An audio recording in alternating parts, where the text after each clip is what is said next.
Hey, everybody. Welcome to the Orange and Brown Talk podcast. It's Dan. On today's episode, Mary Kay Cabot, Ashley Bastock, and I are talking quarterbacks. Of course, Kyler Murray is getting released, so we talk about that. We talk about some of the options the Browns might have and maybe what they prefer. Status quo, Kyler Murray, Malik Willis, Anthony Richardson. We get into that. And then we look ahead to the assistant coach press conferences, the coordinators. We're going to hear from them on Wednesday. That's all coming up on the Orange and Brown Talk podcast. All right, let's go.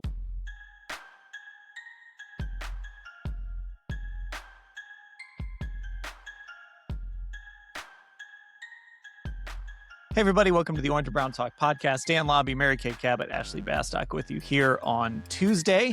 And we are recording this literally right after it came out. And this is not unexpected, but the Arizona Cardinals announcing that they are moving on from Kyler Murray. Kyler Murray has said his farewell to the Cardinals. This was a gift for us here on a somewhat slow-ish Tuesday, Browns-wise. I actually shouldn't have said that out loud. I apologize. But look, let's just talk about it. Let's just start off by talking about this. Kyler Murray's going to be available. He's probably not going to cost that much money. I saw on Twitter somebody kind of make the comparison to when the Steelers went out and brought in Russell Wilson. They were able to do that on the cheap because the Broncos were paying Russell Wilson a lot of money. So listen, this is an interesting discussion, Mary Kay, because we know when we talk about Todd Monken quarterbacks, you're talking about mobility. You're talking about that ability to make plays with your feet. We know Kyler Murray can do that. We know, Kyler Murray can throw the ball a little bit too. He completes, in the mid to high 60% of his passes. Has been very good when he's healthy. That's been one of the big questions because of his size. I remember walking past him at the 2019 Combine, and he was not very big as advertised. But the question here is the Browns kind of go into this season of quarterback uncertainty, and we've spent so much time on Deshaun Watson and Shedeur Sanders. Should they take a look at Kyler Murray? Like, what would it hurt if he doesn't cost a lot of money to try to bring Kyler Murray to Cleveland? I do think that when you have a quarterback like this who has an intriguing skill set and some of the traits that tantalize an offensive coordinator like Todd Monken, a head coach like Todd Monken, that it would be worth at least kicking the tires, picking up the phone, making that call, and doing your diligence. And I'm sure they've already done that. I'm sure they've done it in the past. And why not? Why not absolutely do that?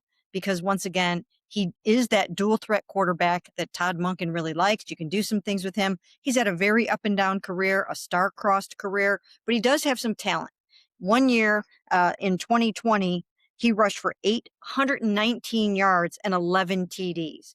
2021 was his best passing year with 24 TDs and 10 interceptions. So he's got some value. He's got some things that you might want to take a look at. So I would absolutely be looking into it. Now, would I go so far as to actually pull the trigger and sign him? That depends. It's always right player at the right price.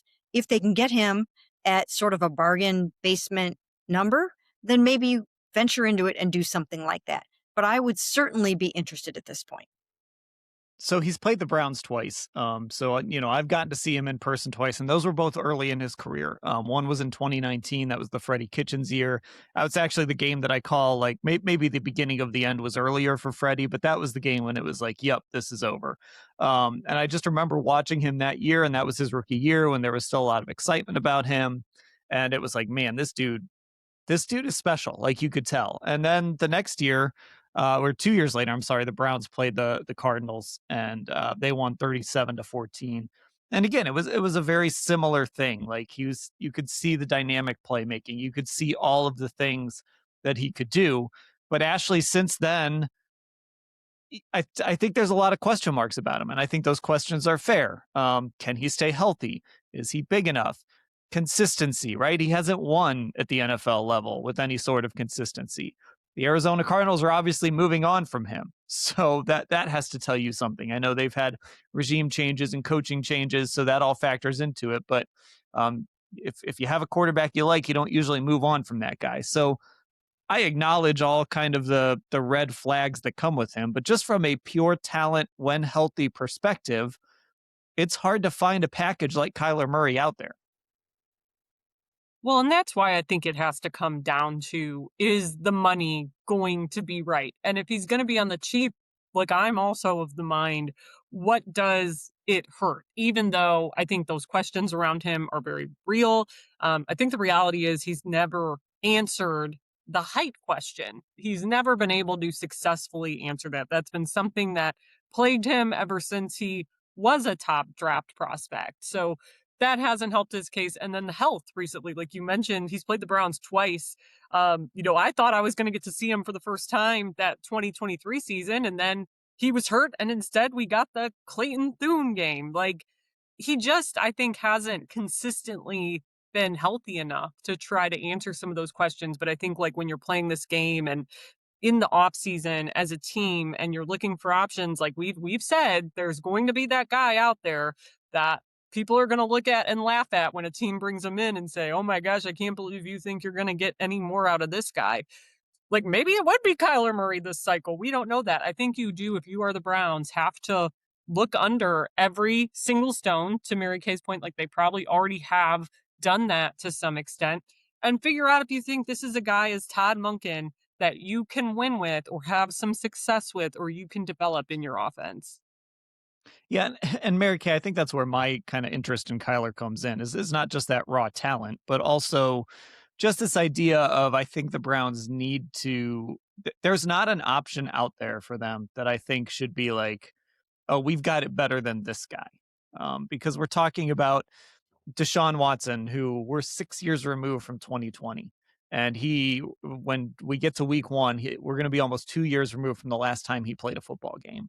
Shedeur Sanders showed flashes last year, but also showed some inconsistency. And maybe with a better supporting cast, he's better. That's part of this discussion too. How much do they want to see that? But I can't sit here and say the Browns have someone in their building right now who's better than Kyler Murray. That doesn't mean that they have to sign Kyler Murray.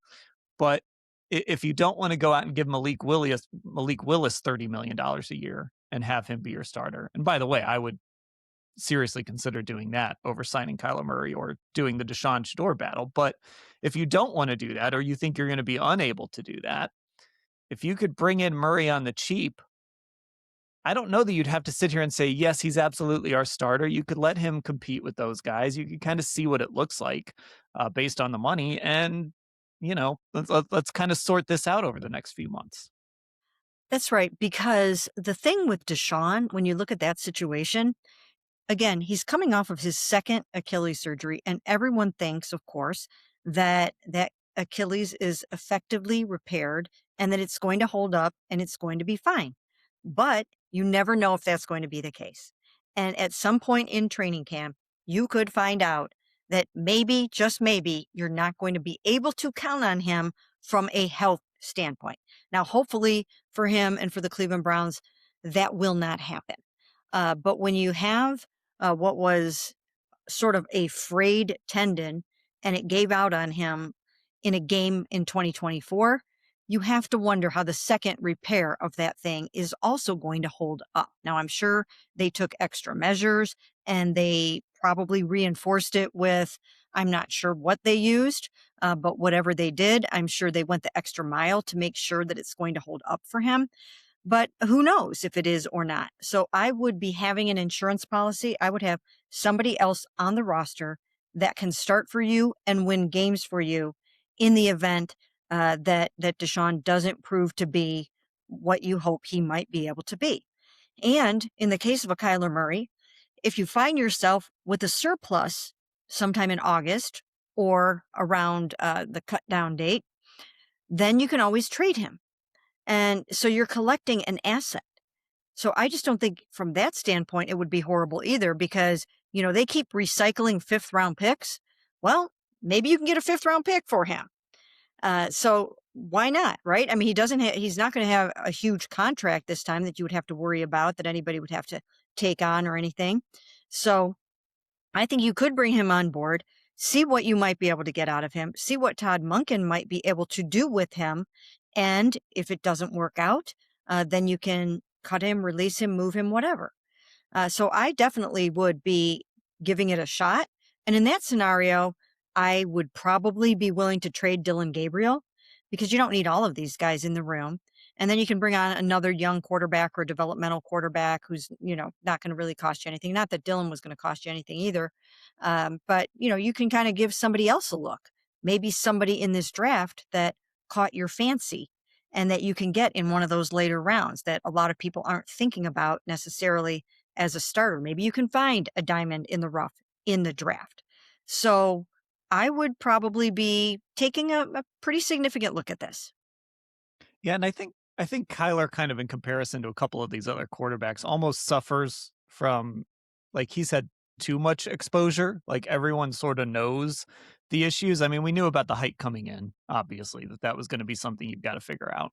But then there was the stuff about, is he playing too many video games? Is he watching as much film as he needs to? All of that, right? Like the minute the Browns acquire him, there's going to be a million Call of Duty jokes on Twitter.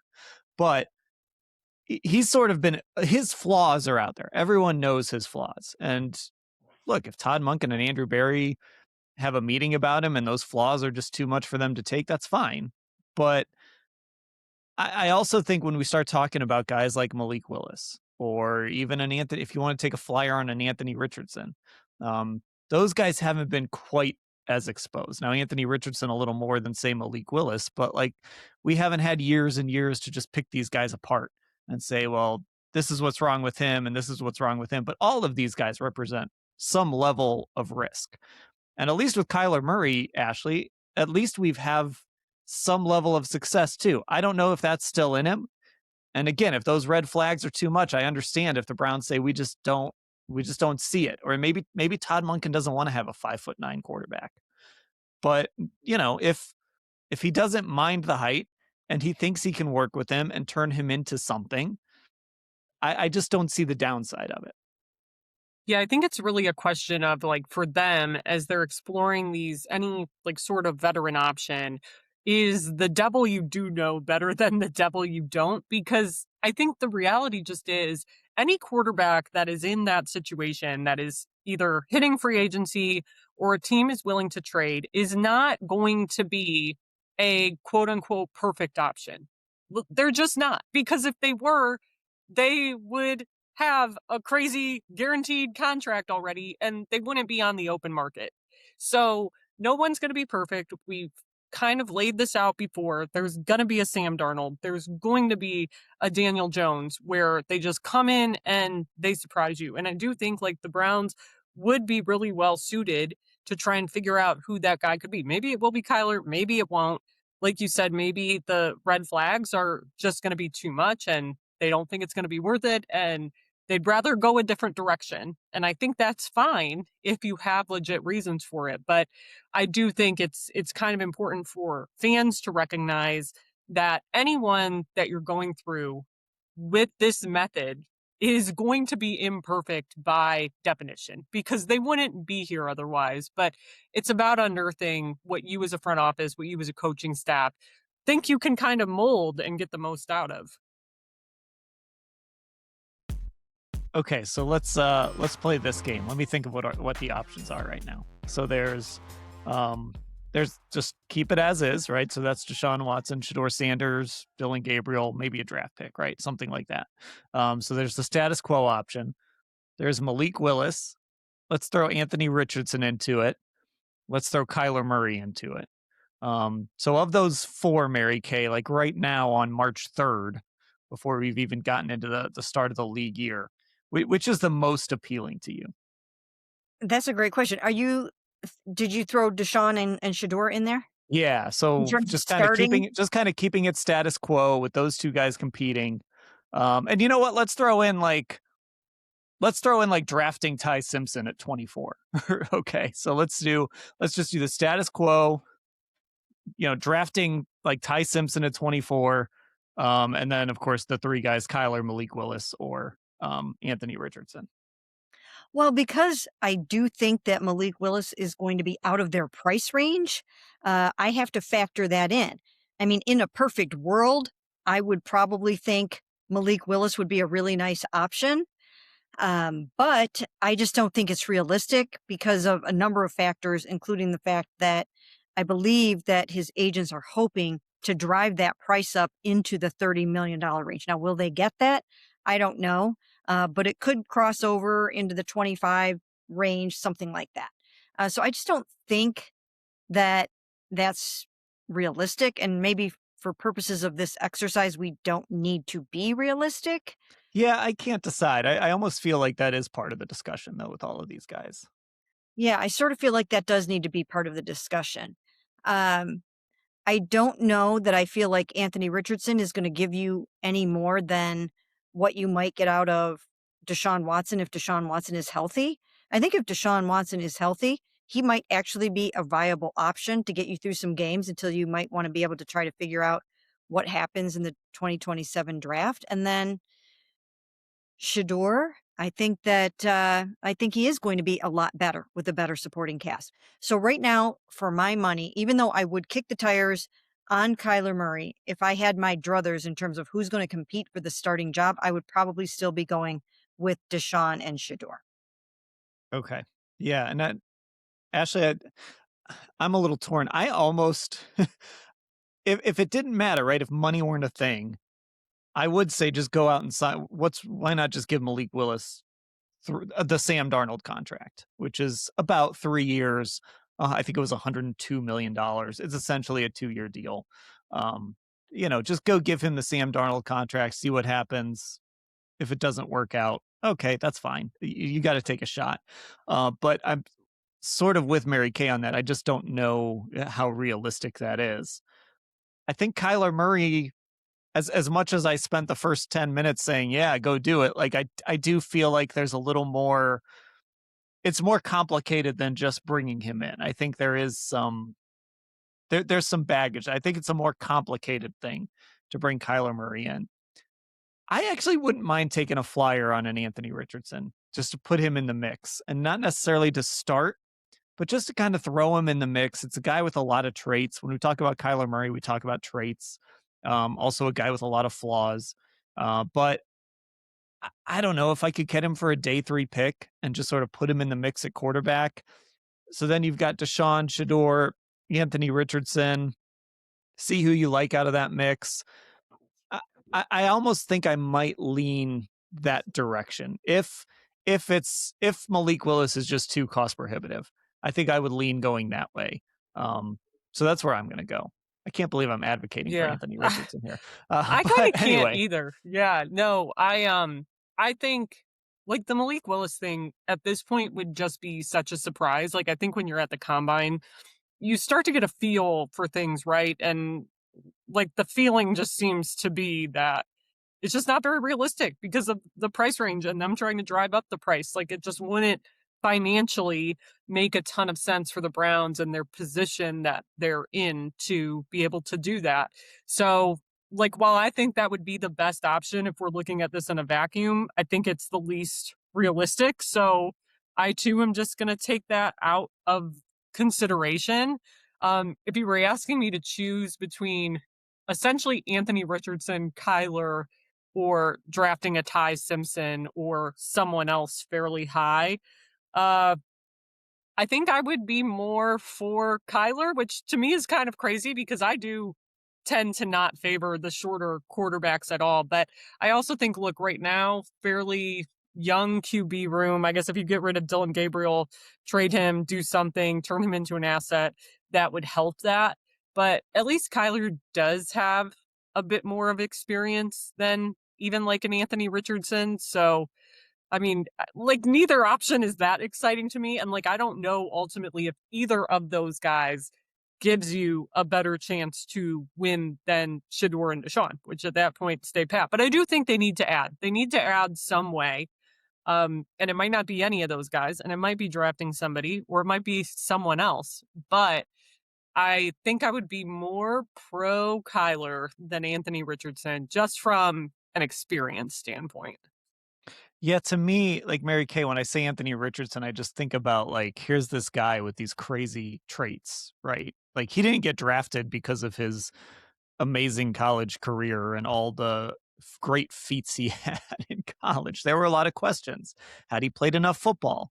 I know a lot of people that watched him regularly were like, really? He's going to go that high in the draft? But he went that high because of those traits. And so I guess the reason I say that is it worth taking a flyer on a guy like that and just taking a year? And he doesn't have to necessarily be your starter right away. You could start Deshaun, you could start Shedeur, but just take the year and see if Todd Monken, who is getting praised as a quarterback developer, we've seen what he's done with guys from Jameis Winston to Lamar Jackson and Brandon Weeden back in the day at Oklahoma State. Like, we've seen what he's done with kind of some raw pieces of clay. Like, can you take the year and just sort of see what he could maybe mold this freak athlete at the quarterback position into? That's kind of an intriguing prospect. I don't know if it would work, and I don't know if it's worth it. But again, if we're talking a day 3 pick, maybe it is. Well, Todd Monken is very confident in his abilities, and he prides himself on being a teacher and a developer of quarterbacks. And I'm sure he looks at somebody like that and probably thinks that maybe I'm the guy that can get the most out of him. I think he probably is looking at Shedeur that way, and even Deshaun. And I've said it a number of times, if anybody can get anything out of Deshaun at this point in his career, it probably is going to be Todd Monken, who has run every kind of an offense going all the way back to the air raid at Oklahoma. And I just think that, that he probably would be tantalized by a quarterback like an Anthony Richardson, who has those amazing physical skills. So we'll have to see. I don't know what the Browns are thinking yet in that regard with some of these guys. But I don't think it would hurt to add one of these really athletic quarterbacks who can run that dual threat type of offense that Todd wants to run, and just see what you can get out of him. And I do think too, like, this is one of those years. I mean, Andrew has talked about what this year is about, and I don't think you trade for a 30-something-year-old tackle with the idea of trying to lose as many games as possible. They're certainly still going to try to win games this year, but some of this, Ashley, is like asset acquisition, to Mary Kay's point about maybe you bring in a guy and you end up trading him, whatever it might be. I do think there's a part of Andrew that could look at some moves this year and say, well, maybe this is just an asset. Maybe this is just, I'm going to get a guy.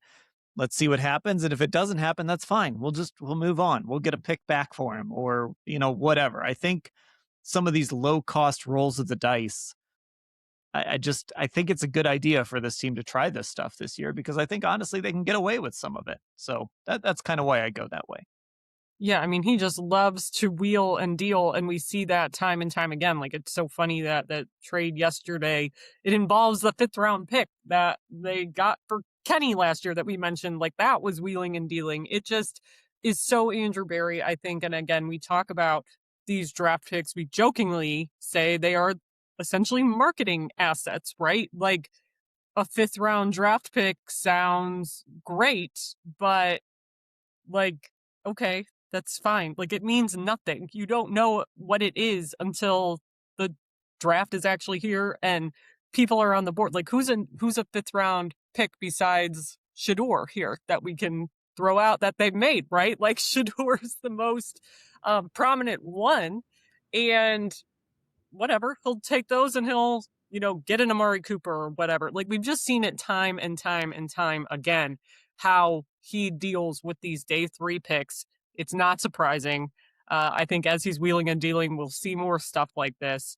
And I think they're always thinking about that. Can this be an asset that we use later on in the year or next year? And that's kind of like their bread and butter right now. Okay. One more quick thing before we go. We talked to the coordinators on Wednesday. So a lot of people are probably listening to this on Wednesday. Maybe you're listening to this after we've heard from the coordinators, but we will get to meet all 3 Browns coordinators at press conferences on Wednesday. Mary Kay, what are you most interested as we head into these 3 things? Well, I want to hear from Rudy. That's Mike Rutenberg. That's his nickname. I want to hear what he has to say, because in truth, Todd Monken is the de facto offensive coordinator of the Cleveland Browns. He's going to be calling the plays. He's presiding over the offense for the Cleveland Browns. So even though Travis Switzer, and that's how you pronounce that, Switzer, even though he's coming in as the offensive coordinator and he will have plenty of responsibilities, he's not the primary play caller at this point. So I'm more interested in Mike Rutenberg, what he has to say. And one of the things I'm curious about is how much does he plan to change this defense? And if so, in what ways does he want to alter and tweak this defense? I think it's mostly going to be in the back end. I think they're still going to be very similar to what they were before, very attack minded, see quarterback, get quarterback, all those things, rush with 4, rush with your interior guys, and do all that kind of stuff. But I want to hear kind of what he's thinking about the back end in terms of zone and man and all of those sorts of things. So, and then the other thing I want to know from him is I've been told that he was the one that actually brought in Dom Capers, or wanted to bring in Dom Capers, who is the senior defensive assistant. And I just think that's a brilliant move on his part. He's worked with him before. He knows him. And being a first-time defensive coordinator and never having called a defensive game before, it's going to be invaluable to have someone like that kind of by your side helping you out with that. So I think that was really, really smart of him, just in terms of even procedurally. I've heard that Dom Capers is really good at getting the trains out on time and organizing things. And I think it's going to be very, very helpful. And it's just one of those under the radar things that I think will have a big impact on this season. Yeah, and we've talked about this with Kevin, how much he valued having Bill Callahan in that building as a young coach, first time head coach. When he got to Cleveland, having Bill like right next door to him, go knock on his door and like, Bill, how do I handle this? What do I do here? That was something that was really helpful. So when you're a young coach, a young coordinator, first time, defensive signal caller, it's important to have somebody that's been there. So Browns fans should be very excited that Mike Rutenberg sees that as a priority to bring in a veteran guy, not feel threatened by that or anything like that. Bring him in and let him kind of help you through this. Ashley, what are you looking forward to when we talk to these three guys? Well, I do think like Mike Rutenberg, Rudy, is the most interesting, right? But I also think it's been interesting to hear the way, just to add to what Mary Kay said, how people have been describing him. And I'm curious what he's going to be like in that press conference setting, because Andrew Berry used the word high octane. Like, he just seems like a very sort of energetic, like emotional type of person that I think is going to be an interesting interview potentially. But, everyone was praising him, from Robert Saleh to even Kevin Stefanski at the Combine, who they obviously didn't work together very long. But, I thought even what Kevin had to say about him was interesting. And Todd Monken saying, it was his time. Like, I'm curious what he feels about all that. And I mean, just to go over to the offensive side, even though, like we said, Todd Monken is calling the plays, he's going to be running the show on offense. Like, Travis Switzer and just his already Northeast Ohio connection with having been an offensive lineman at Akron, for any MAC football fans, I'm sure we're going to ask him about that. So just a nice little local connection. And we are again to the point where it's freaking me out that an offensive coordinator graduated college the same year I did. That's freaking me out a little bit, guys. Well, you're lucky they hired the 60-year-old for head coach and not like the right? 35-year-old, or the 30-year-old. Because yeah, you'll get to experience that one of these days. I'll stick with the Schweitzer part of this too. Just this idea of bringing in a former offensive lineman as your offensive coordinator, a guy that in Baltimore was the run game coordinator. I think that's a really good match for, like you said, Todd Monken's going to be the OC. He's going to be the play caller. We know what he does in the passing game, but sort of to bring in some of that Ravens run game stuff and the things they did really well with the quarterback run game, with Derrick Henry, of course, when he got there, the way he kind of meshed all of that stuff. I just think it's really, it says to me that they do really want to run the football this year, and they should, because of the quarterback situation. And they're going to kind of get back to, it's not I'm not saying it's going to be like 60-40 running the football, obviously, but they're going to lean on that run game a little bit. And they're going to lean on Quinshon Judkins and this remade offensive line. And I think it says something, Mary Kay, when you hire a former O lineman who was the run game coordinator in Baltimore. I think that says something about what you value offensively. Yes, it absolutely does. And he did such a great job there. He was with the Ravens for a long, long time. And obviously, Derrick Henry has been amazing there. And I know that there were people in the league that really thought, that he had lost a step, and that by the time the Ravens got him, that he wasn't going to be the Derrick Henry of old, and that has not proven to be the case at all. And I'm sure that that Travis has had a lot to do with it. Now, we got a chance to meet some of these guys just in passing at the combine. And it was really kind of cool to sort of meet them for the first time and have just that little bit of FaceTime with them. I met Travis Switzer just kind of walking through the corridor there as I was heading into where the interviews take place. And then met Rudy a couple of times over and just walking through, just hotels and down the street, whatnot. So they're really good guys. I mean, these are really good, easy to talk to, energetic, really positive guys. And I think that once fans start to hear what they have to say, I think they're going to be excited about this staff, even though none of the coordinators have been in these roles before, and Todd Monken's never been in this role before. So it's going to be an adjustment for everyone. But one of the things that I also think is going to be important, Dom Capers, as a former two-time NFL head coach, is not just going to be an invaluable resource for Mike Rutenberg, but I also think that he will be that for Todd Monken. There's something to be said for having a former head coach on your staff. You have to have somebody that you can walk down that hall and say, what did you do in this situation? Or what would you do in this situation? And there's nobody else that he can go to for that kind of golden advice. And so I think Dom Capers was just a magnificent addition to this coaching staff. And then also, maybe we should note that Todd Monken hired his son Travis on his coaching staff. And Travis is going to be his offensive analyst. And I think it's just going to be so meaningful for Todd Monken to be able to work with his son to break him into the NFL and to get his career started. Yeah, I thought that was an interesting hire. So hey, look, this could be your one shot. Bring your son along, right? Like make it count.